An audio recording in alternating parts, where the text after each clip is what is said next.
네, 2 플러스 126. 답은 128이 아니죠. 그때 나온 답이 뭔지를 한번 모색해보는 시간을 좀 갖겠습니다. 자, 이남희 기자께 오늘 2 플러스 126이 맞났죠? 네, 저 숫자의 비밀을 제가 알려드리겠습니다. 이는 바로 안철수 의원을 뜻합니다. 안철수 의원은 새정치연합에 소속된 안철수 의원과 송호창 의원 의석 2석의 새정치연합. 네. 그리고 126은요, 민주당의 의석 숫자를 말합니다. 결국 안철수 의원의 제안으로 안철수 의원과 민주당 김한길 대표가 오늘 오후 4시부터 만나서 35분간 대화를 나눴습니다. 네, 저거군요. 김한길 대표가 민주당 당대표실로 들어가는 모습을 보실 수 있고요. 4시 3분경에 네. 이제 무소속 안철수 의원이 지금 김한길 대표를 만나기 위해 찾아가고 있습니다. 네. 무엇으로 만나느냐? 네. 바로 기초선거 공천을 폐지와 관련돼서 네. 얘기를 나누기 위해서 안철수 의원이 김 대표를 찾은 겁니다.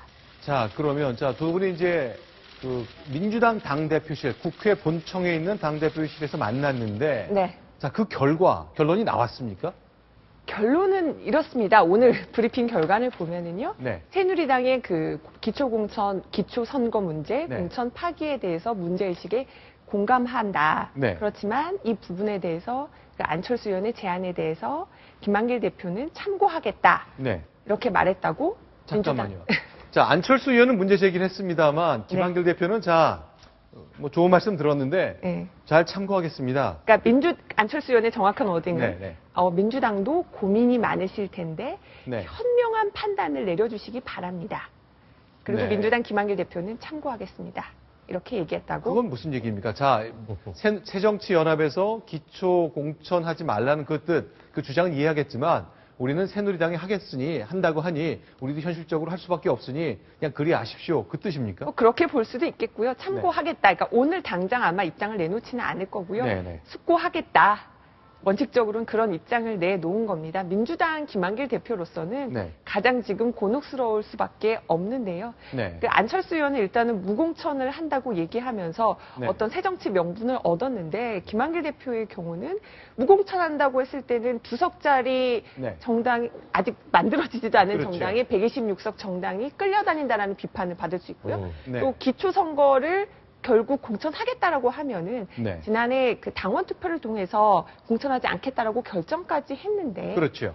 또 말 뒤집기가 되기 때문에 네. 어떤 선택을 하든 김한길 대표는 비판받을 수밖에 없는 네. 입장에 지금 처해 있는 겁니다. 아, 그렇군요. 근데 민주당은 또 약간 엉뚱하게 네. 그러니까 장고를 하는 과정이겠지만 그러면서 대통령에게 빨리 입장을 표명해라. 네. 기초 공천 대선 공약 아니냐. 여기 네. 대해서 입장을 빨리 표명해라. 그렇지 않으면 이건 예의가 아니다. 이렇게 나오고 그러니까 있잖아요. 김한길 대표 입장이 뭐냐면 내일까지 일단은 국회 정개특위에서 그렇죠. 결론을 내야 하는데요. 네. 결국은 새누리당이 끝까지 기초선거 그 공천 폐지에 합의해 주기를 네. 끝까지 바라는 겁니다. 그러다 보니 이런 엇박자가 나오는 건데요. 네. 한 이제 민주당 관계자가 이런 말을 하더라고요.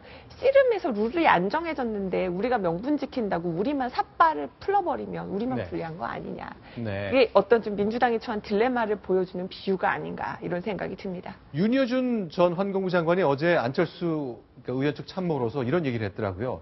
실제로 약속하고 안 지키는 새누리당보다 안 될 거 뻔히 알면서 하겠다고 하면서 새누리당 핑계대는 민주당이 더 나쁘다. 네. 어제 그랬거든요. 예, 민주당을 더 공격한 겁니다. 사실은 2월 24일인가요? 이번 네. 주 월요일에 안철수 의원이 기초선거 무공천하겠다고 기자회견을 했을 때는 민주당에 대한 비판은 하나도 없었습니다. 모두 다 정부 여당을 네. 탓하는 것이었는데요. 네. 민주당에서 계속 공천 유지로 가닥을 잡는 듯한 분위기가 나오니까 네. 조금 더 이제 민주당에 대해서 이제 공세를 어제 펼치게 된 겁니다. 알겠습니다. 그럼 이번엔 야권 얘기 나온 김에 네. 오늘 있었던 통합진보당 얘기 한번 해볼까요? 네. 자, 통합진보당 지금 정당 해산될 수 있을지 않을까 그런 위기에 몰려 있습니다. 이석규 의원도 역시 내란 음모 혐의 인정됐고요. 일단 네. 1심에서 유죄가 나왔는데 일단 6.4 지방선거에 최선을 다해서 뛰겠다고 선을 하면서 오늘 후보들을 공개했다면서요. 네, 그렇습니다. 네. 통합진보당의 후보 18명을 네. 내겠다.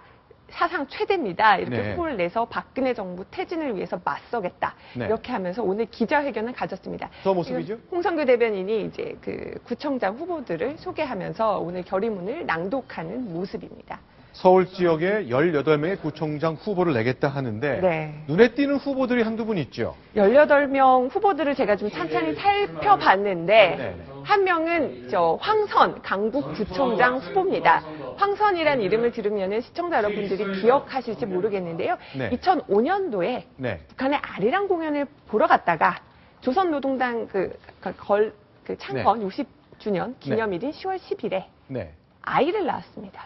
북한에서 아이를 낳아서 북한 원전 기획 출산 논란이 빚어졌고요. 지금 그 조선중앙TV를 통해서 네. 평양 조산원에서 둘째 아이 결애를 낳은 황선 씨입니다. 지금 조선중앙TV 통해서 보여지는 네. 모습이고요. 자, 그러면 10월 10일이 조선노동당 창건일인데 네. 그날 행사 갔다가 우연히 그때 출산한 거잖아요. 예. 바꿔 말하면 출산 예정일 열흘 전에 평양에 들어간 겁니다. 그러니까 출산 예정일은 10월 17일이었다고 하는데. 아, 그러면 2주 전에 간 건가요? 네, 뭐 공교롭게도 그런데 이제 10월 10일에 제왕절개로 아이를 낳았다고 해서 네. 어떻게 그렇게 날짜를 맞췄느냐 이런 이제 논란이 됐는데요. 이제 네. 뭐 황 후보 같은 경우는 뭐 그런 네. 논란을 반박을 하면서 네. 그냥 이렇게 뜻하지 않게 통일 중리로 태어난 것에 대해서 뭐 네. 기쁘다 이렇게 얘기를 하기도 했고요. 늘 논란이 되어오고 있습니다. 제가 왜냐면 예. 차지원 차장께 한번 질문 드릴게요. 만약에 아내가 임신을 했어요. 만삭입니다. 예정일이 한 보름쯤 남았어요. 근데 평양에 들어간답니다. 네. 그러죠? 며칠 머물 거래요. 어쩌면 산통이 좀 빨리 오면 평양에서 아이를 낳을 수도 있잖아요. 평양의 산부인과에서 내 아내가 출산하는 것 동의하시겠어요? 안 하시겠어요? 못하죠.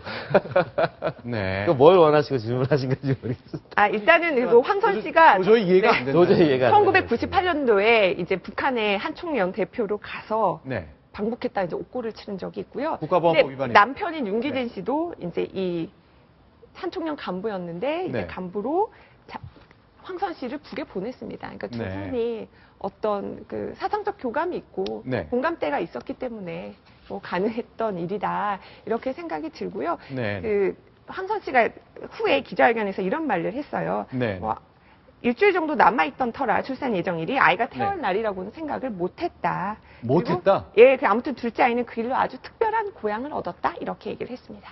특별한 고향이라는 것은 평양이죠. 네. 평양의 조산원이고 바로 노동당 창건 기념일에 우연인지 아닌지 모르겠지만 바로 딱 그날 태어났네요. 네, 그렇습니다. 아, 그리고 그렇군요. 또 한 명이 있는데요.